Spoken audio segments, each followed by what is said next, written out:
اپنے گھروں کے اندر اگر ہم خیر و برکت چاہتے ہیں اور اللہ کی رحمت کو اپنی طرف متوجہ کرنا چاہتے ہیں تو اس کا ایک آسان ترین حل یہ ہے امن یجیب المضطر اذا دعا لا الہ الا ہو الصلاۃ والسلام علی النبی ورحمۃ اللہ وبرکاتہ بینوا بلغوا یسروا بشروا السلام علیکم ورحمۃ اللہ وبرکاتہ۔ آپ احباب نے ہماری جو ہم نے کھانا کھانے کے حوالے سے نبی صلی اللہ تعالیٰ علیہ وسلم کی سنتیں جو آپ حضرات تک ہم نے پہنچائیں، آپ نے ان کو بہت پسند کیا، آپ کا مشکور ہوں۔ اسی طرح آپ صلی اللہ تعالیٰ علیہ وسلم کی چند ایک کھانا کھانے کی سنتیں سوچا کہ اور آپ حضرات تک کو بتائی جائیں، اللہ رب العزت ہمیں عمل کی توفیق عطا فرمائے۔ تو حضور صلی اللہ تعالیٰ علیہ وسلم کی ایک سنت مبارکہ ہے کہ آپ صلی اللہ تعالیٰ علیہ وسلم ہمیشہ دسترخوان بچھا کر کھانا کھاتے تھے۔ اس سنت کو آج جو ہے وہ تقریباً ہر گھر کے اندر، ہر گھر تو نہیں، یعنی 90% یہ سنت ختم ہو کے رہ گئی ہے۔ بہت ہی کوئی دینی گھرانہ، بہت ہی اول درجے کا اگر کوئی دینی گھرانہ ہے تو اس گھر کے اندر یہ دسترخوان والی سنت ہے، وگرنہ یہ سنت ختم ہوتی جا رہی ہے۔ اس کے بارے میں حضرت اماں عائشہ صدیقہ رضی اللہ تعالیٰ عنہ طاہرہ مطہرہ فرماتی ہیں کہ جس وقت تک دسترخوان بچھا رہے گا فرشتے اس وقت تک جو ہے وہ دعائے رحمت کرتے رہتے ہیں۔ اب دسترخوان بچھانے کی ایک برکت یہ ہوئی کہ فرشتوں کی دعا ہمارے لیے، ہم فرشتوں کی دعا کے اندر شامل ہو گئے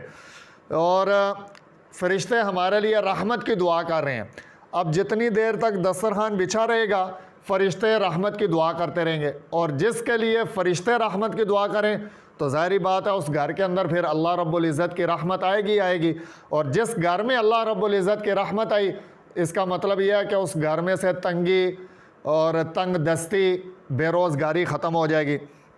تو اس لیے میرے وہ بھائی جو بے روزگاری کا گلہ کرتے ہیں ان سے درخواست یہ ہے کہ وہ کھانا جو ہے دسترخوان بچھا کر کھانا کھائیں۔ نبی صلی اللہ تعالیٰ علیہ وسلم کا دسترخوان جو ہے وہ چمڑے کا ہوتا تھا، اور آپ صلی اللہ تعالیٰ علیہ وسلم کا جو دسترخوان تھا چمڑے کا دسترخوان وہ گول ہوا کرتا تھا۔ اور عمدۃ القاری یعنی بخاری شریف کی نا یہ شرح ہے عمدۃ القاری، ملا علی قاری رحمۃ اللہ علیہ نے یہ لکھی ہے، تو اس کے اندر یہ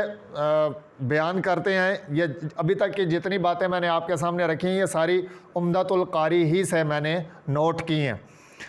تو وہ عمدۃ القاری کے اندر ملا علی قاری رحمۃ اللہ علیہ بیان کرتے ہیں کہ نبی صلی اللہ تعالیٰ علیہ وسلم کا جو دسترخوان تھا وہ گول تھا، اور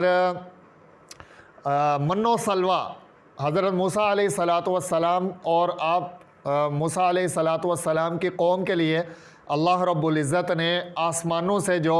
کھانا نازل کیا اس کو من و سلوہ کہتے ہیں۔ وہ بھی من و سلوہ جو اترتا تھا وہ دسترخوان لگے ہوتے تھے اور اس کے اوپر آتا تھا، اور وہ دسترخوان سرخ رنگ کے تھے۔ تو دسترخوان کے بہت زیادہ فضائل جو ہیں وہ احادیث کے اندر نقل کیے گئے ہیں۔ ہمیں بھی اپنے گھروں کے اندر اگر ہم خیر و برکت چاہتے ہیں اور اللہ کی رحمت کو اپنی طرف متوجہ کرنا چاہتے ہیں تو اس کا ایک آسان ترین حل یہ ہے کہ ہم اپنے گھروں کے اندر جو کھانا ہے وہ دسترخوان بچھا کر کھائیں۔ اللہ رب العزت ہمیں ہمارے نبی کی سنت پر عمل کی توفیق عطا فرمائے۔